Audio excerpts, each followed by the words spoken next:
boa noite. Eu sou Rosiane Kennedy e você confere com a gente a partir de agora as notícias que circularam hoje nos corredores do poder. Sistema prisional em números. A taxa de ocupação dos presídios é de 175% no país. Relações internacionais de poder e economia. Presidente Michel Temer defende parceria da União Europeia com o Mercosul. Os detalhes você confere com a gente a partir de agora aqui, diretamente de Brasília, pela TV Brasil, pela Rádio Nacional e emissoras públicas de todo o país. A gente começa o noticiário hoje falando de um levantamento que foi apresentado hoje sobre as condições do sistema prisional brasileiro. A gente sabe que há, sim, superlotação dos presídios no país e isso hoje foi exposto em números, assim como também as condições precárias a que estão submetidos os presos. Esses dados foram apresentados pelo Conselho Nacional do Ministério Público. Eu separei alguns números só para ilustrar, então vamos conferir alguns destes números que foram apresentados neste levantamento. Em relação à ocupação dos presídios, a taxa de ocupação é de 175,82%. Esse número considera o total de 1.456 estabelecimentos penais no Brasil. Na região norte, por exemplo, os presídios recebem quase 3 vezes mais do que podem suportar. Dados de violência nos presídios é um número que chama a atenção. De março de 2017 a fevereiro de 2018, ocorreram mortes em 455 unidades prisionais. Em 436 presídios, foram registrados casos de lesão corporal a presos praticadas por funcionários e em 81 estabelecimentos houve registro interno de maus-tratos de presos praticados por servidores. A assistência aos presos, o levantamento aponta que no Nordeste, por exemplo, mais da metade. A gente já vai conferir que a gente trocou as tabelas aqui, mas então vamos para mulheres presas, dados sobre mulheres presas. O levantamento aponta que há 399 gestantes presas no país, o que representa 1,18% do total. E sobre a assistência aos presos, os dados que a gente tem aqui na região Nordeste, por exemplo, mais de metade dos presos, aí 58,75% dos estabelecimentos não dispõe de assistência médica. Em relação à educação, o levantamento aponta que 44,64% das unidades brasileiras prisionais não oferecem educação aos internos, lembrando que na legislação está muito claro ali que tanto a assistência educacional como de saúde, além de jurídica, social e religiosa, é direito dos presidiários e dever do Estado. Isso está contido ali na Lei de Execuções Penais. Essas informações todas foram compiladas com esse levantamento do Conselho Nacional do Ministério Público. Os dados podem ser acessados na íntegra na internet, basta entrar lá, CNMP, busca ali no Google rapidinho, CNMP, você entra lá e aí acessa, podendo inclusive fazer comparação de dados de 2016, 2017 e 2018. E pode inclusive fazer um mapeamento, olhando a situação de município por município, estado por estado. Então esse levantamento foi feito com a participação aí dos integrantes do Ministério Público. Eles fizeram visitas às instituições penais no país, né, a esses presídios pelo país inteiro, para poder verificar essa situação das penitenciárias e a situação ao qual os presos são submetidos quando estão internados. A Procuradora-Geral da República, Raquel Dodge, ela falou sobre este levantamento hoje, manifestou preocupação com essa situação prisional no país e ressaltou ali que é necessário ter uma política pública integrada para poder solucionar esse problema. Ela pediu, inclusive, fez esse apelo para que a questão prisional no país entre definitivamente na pauta política do Brasil. Confira. Têm sido muitas as dificuldades. A primeira delas é que este tema, ministro Gustavo Rocha, raramente frequenta a agenda política do país. Em geral, é um tema que se torna relevante no ano eleitoral. Muito, porque em geral nos anos eleitorais o número de rebeliões violentas aumenta muito no país. Mas é um tema que tem estado na agenda do Judiciário e do Ministério Público também timidamente. E nenhum de nós, nenhum desses atores consegue destinar medidas para resolver esse problema sozinho. É preciso que coordenemos os nossos esforços, porque as ações que incumbe a cada um são complementadas pelos outros segmentos. Raquel Dodge fez outras observações também sobre a situação das prisões em relação ao perfil desses presos, algo que pode ser verificado também nesse levantamento, né? Perfil em relação à idade, a sexo, de qual é a camada social que vem da população, escolaridade, tudo isso tem nesse levantamento mais detalhadamente. Em relação a essa questão desse perfil dos presos, eu destaquei também uma frase da Procuradora-Geral da República aqui, que ela diz o seguinte: autores dos crimes de colarinho branco ainda não estão sendo encarcerados, bem como os que praticam crimes violentos de grande potencial ofensivo. Apenas os agentes de crimes violentos de menor potencial ofensivo estão sendo presos. Pequenos traficantes e autores de crimes não violentos são a massa do sistema prisional. Foi uma das observações feitas pela Procuradora-Geral da República, Raquel Dodge. Ainda em relação a esses dados apresentados hoje, o ministro dos Direitos Humanos, Gustavo Rocha, ele falou sobre este assunto e também defendeu que haja uma integração aí dos poderes para esse enfrentamento da crise no sistema prisional e reclamou que há um problema de gestão ali em relação aos recursos que são encaminhados aos estados. Verifique.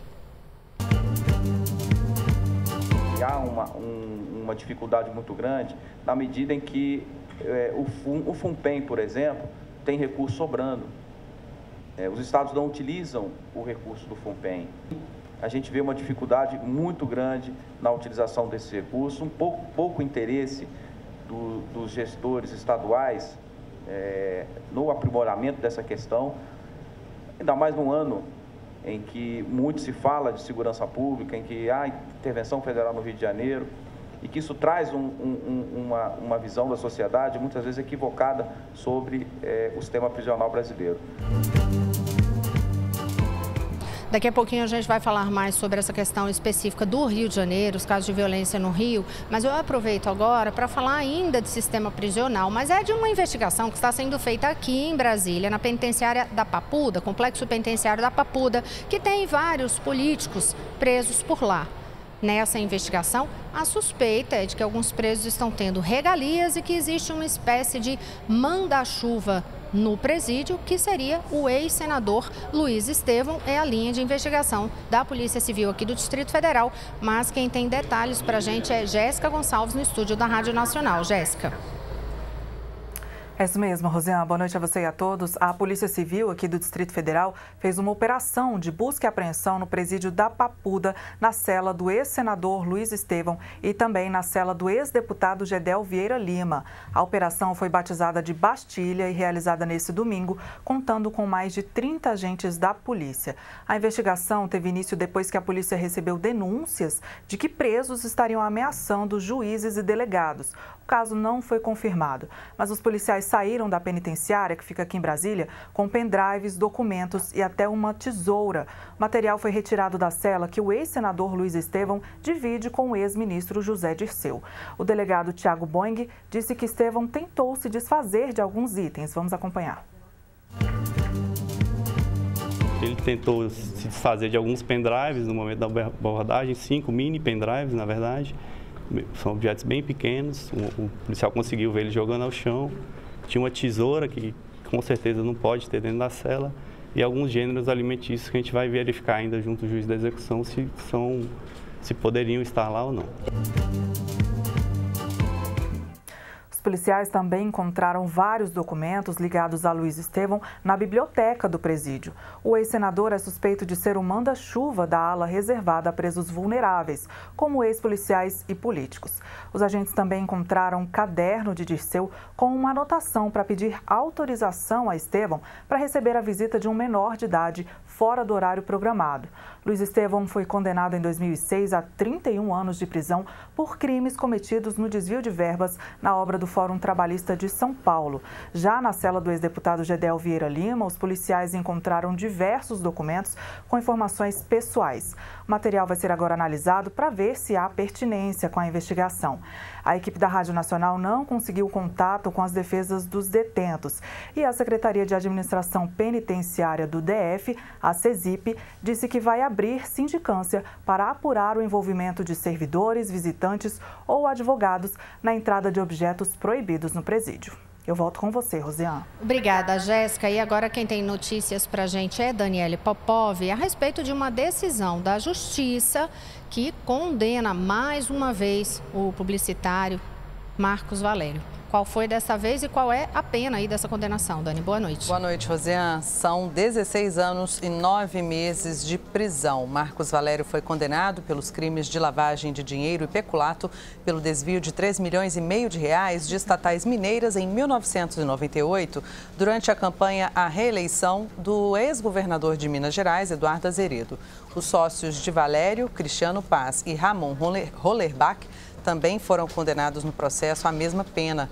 De acordo com a decisão da 9ª Vara Criminal de Belo Horizonte, os condenados participaram do esquema de corrupção que desviou recursos da Companhia de Saneamento de Minas Gerais, da Companhia Mineradora de Minas Gerais e do antigo banco, o Benge, o Banco Estatal Benge, no caso conhecido como Mensalão Mineiro. A defesa dos acusados informou que vai recorrer da decisão. Rosiane. Obrigada, Daniele Popov. Lembrando que ele também já teve condenação e cumpre pena por aquele outro mensalão que foi da AP 470, ação penal 470, julgada no Supremo Tribunal Federal, que era conhecido como mensalão do PT. Agora a gente vai até o Rio de Janeiro conversar com Maurício de Almeida, que traz um balanço aí de investigações, a questão da intervenção no Estado. Várias notícias hoje a respeito dessa área de segurança pública, né, Maurício? Até porque foi apresentado aqui esse plano em relação às próximas ações da intervenção federal. Isso foi apresentado para deputados na Câmara Federal. Boa noite. Boa noite, Rosiane. Deputados federais que fazem parte da comissão externa da Câmara, que acompanha a intervenção federal no Rio de Janeiro, se reuniram hoje durante 3 horas com o general Braga Neto, que é um interventor federal na área da segurança. Ele mostrou para os deputados o plano estratégico da intervenção, o mesmo plano que na semana passada o general Braga Neto apresentou para o presidente Michel Temer aí em Brasília. O general Braga Neto aproveitou também para fazer um balanço dos 100 dias de trabalho do Gabinete de Intervenção aqui no estado do Rio de Janeiro. Agora falando sobre investigações do caso Marielle Franco, hoje o ex-deputado estadual e conselheiro afastado por corrupção do Tribunal de Contas do Estado, o Domingos Brazão, prestou depoimento na Delegacia de Homicídios. A polícia investiga se ele teria algum envolvimento com a testemunha que apontou que o vereador Marcelo Siciliano seria o mandante do crime para teria mandado matar Marielle Franco. A polícia quer saber se essa testemunha prestou um depoimento para ajudar Domingos Brazão, já que Brazão é inimigo político de Marcelo Siciliano. E hoje, organizações ligadas à sociedade civil lançaram um documento com propostas para reduzir a criminalidade em todo o país. As principais propostas estão ligadas ao aumento do trabalho do setor de inteligência, investigações mais rigorosas e também para a polícia adotar uma tática de policiamento de proximidade e, com isso, evitar os crimes. Na semana passada, o Atlas da Violência apontou que a cidade de Queimados, que fica na Baixada Fluminense, aqui no Rio de Janeiro, apresenta a maior taxa de homicídios do país. São 134,9 casos para cada grupo de 100 mil habitantes. Rosiane.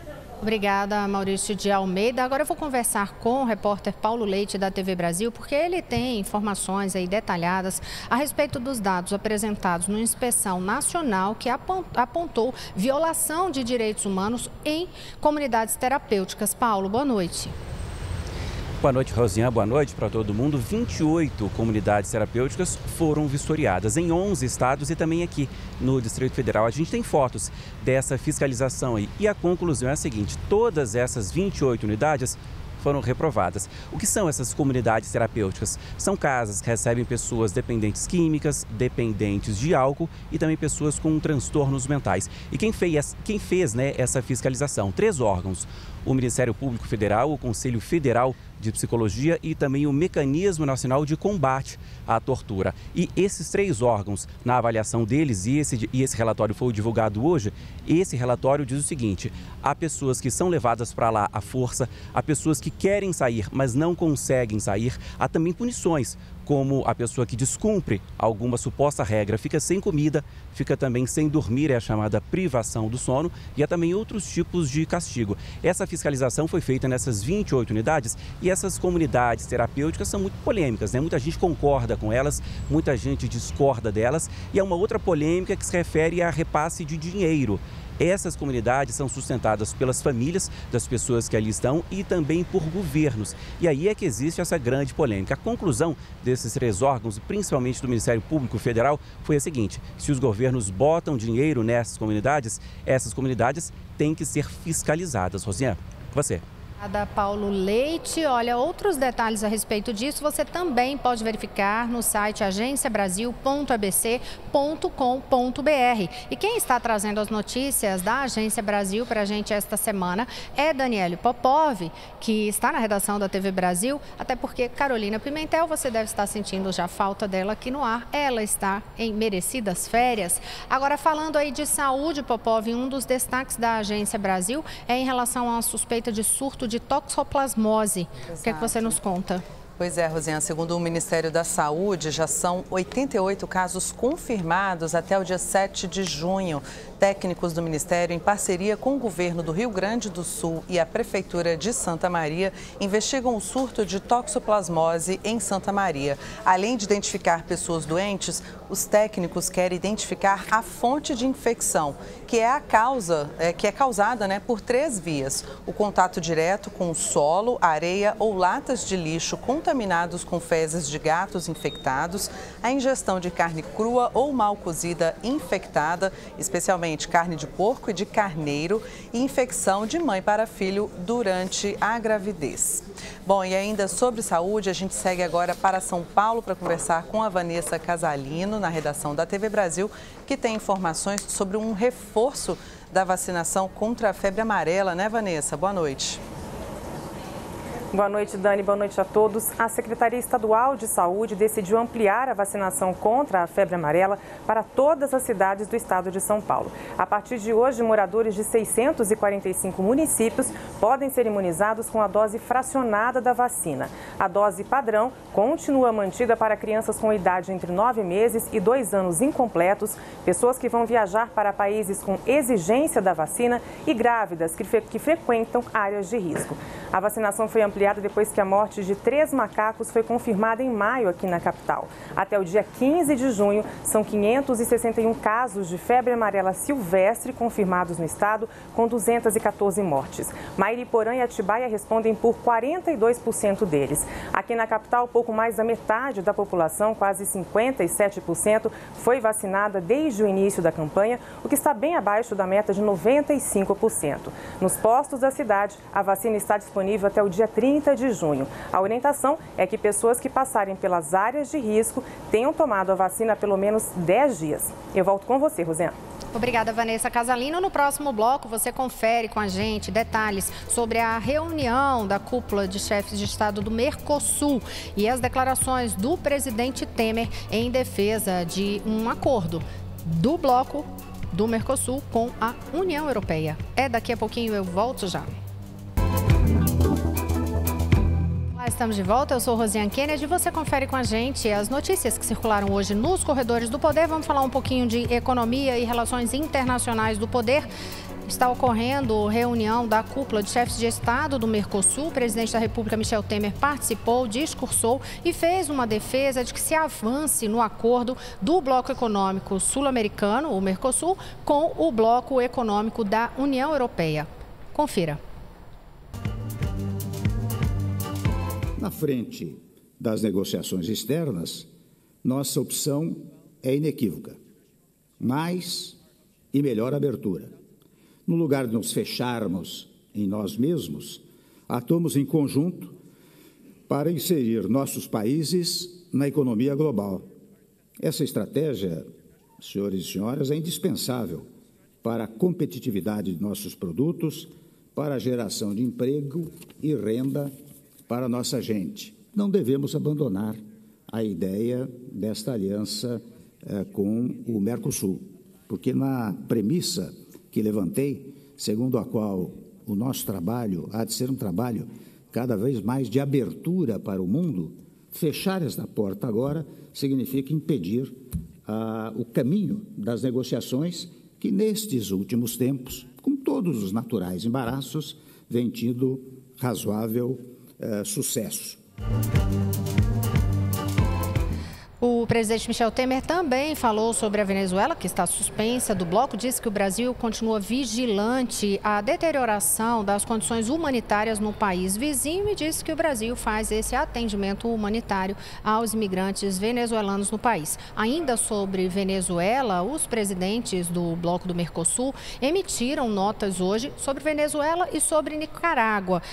Eu separei alguns trechos do que eles dizem aqui nessas notas. Em relação à Venezuela, eles dizem que eles manifestam preocupação com o aumento do fluxo migratório de venezuelanos, que obriga os países da região a coordenarem esforços para dar respostas integrais em matéria migratória e de asilo. Eles também apelaram para que o presidente da Venezuela, Nicolás Maduro, faça uma coordenação com a comunidade internacional para encontrar uma solução para a crise no país. Sobre a Nicarágua, eles condenam, abre aspas, todo tipo de violência no país, fecha aspas, e eles pediram também que seja retomado o diálogo para estabelecer uma solução pacífica para a grave crise enfrentada naquele país.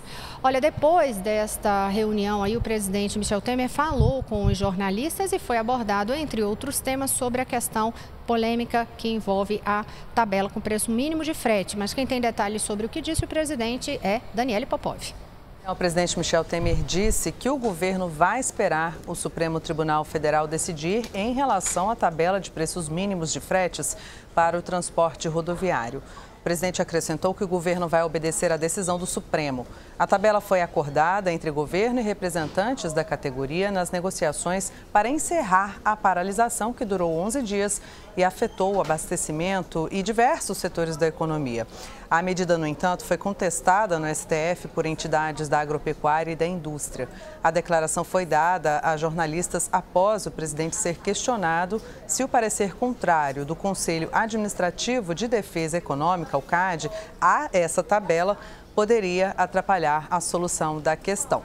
E o CAD, o Conselho Econômico, o Conselho Administrativo de Defesa Econômica, se manifestou contrário à criação de uma tabela com os valores mínimos a serem cobrados pelo frete do transporte rodoviário de cargas.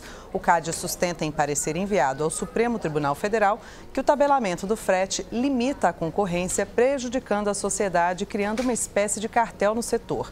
Argumenta ainda que o tabelamento infringe a ordem econômica, já tendo sido condenado em outros segmentos, como, por exemplo, a prestação de serviços médicos.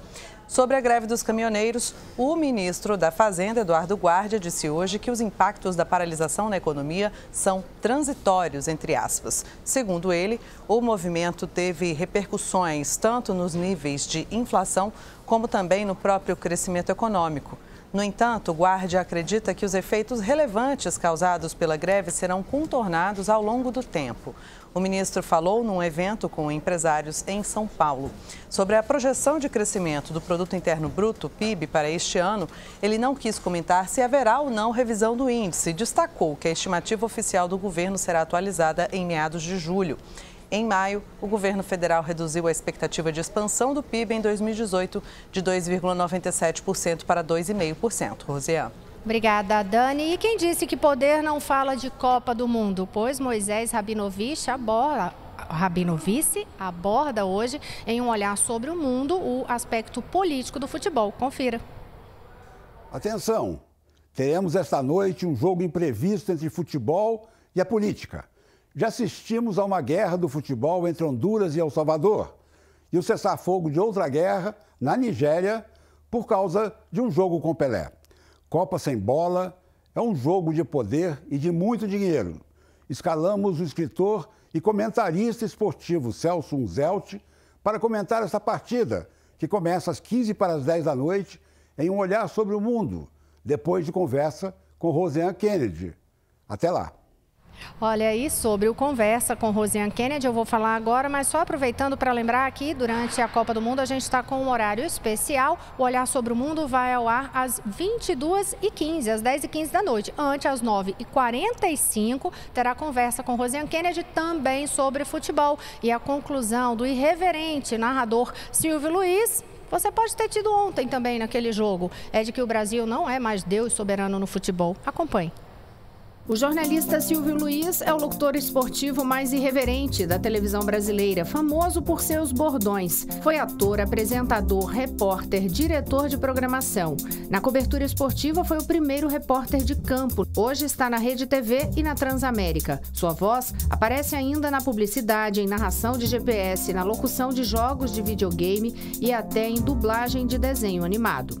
Nesta conversa, Silvio fala sobre a Copa da Rússia, dos desafios da equipe canarinha e faz elogios ao técnico Tite. Há muito tempo que a gente não tinha um técnico como o Tite, consciente, estudioso, trabalhador, compreensivo, educado, que deve ter reunido um grupo à maneira dele. Gente, a gente tem, mas os outros também têm. Nós, no futebol, não somos mais aquilo que nós éramos. Os deuses soberanos. O futebol de hoje está muito nivelado.